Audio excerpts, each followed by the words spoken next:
To install Robinhood on MacBook, you will need to follow these steps.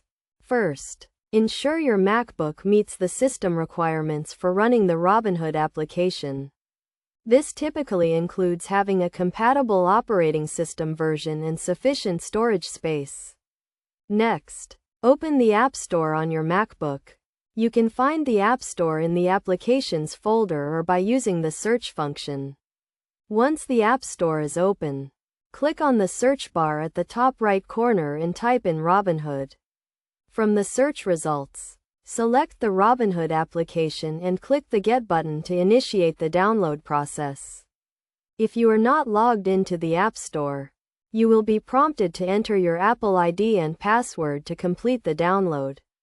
After the download is complete, click the Install button to begin the installation process. The installation should only take a few seconds to complete, depending on your internet connection speed. Once the installation is complete, you can find the Robinhood application in the Applications folder or by using the search function. On your MacBook, to open the application, simply double-click on the Robinhood icon.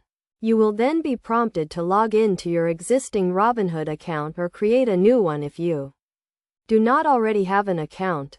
Follow the on-screen instructions to complete the login or account creation process.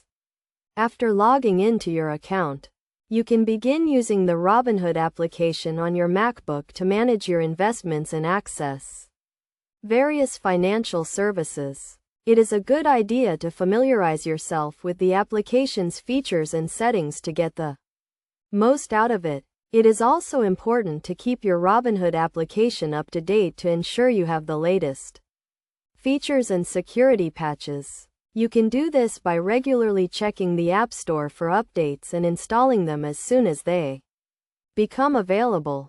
By following these steps, you should be able to successfully install Robinhood on your MacBook and start using it to manage your investments.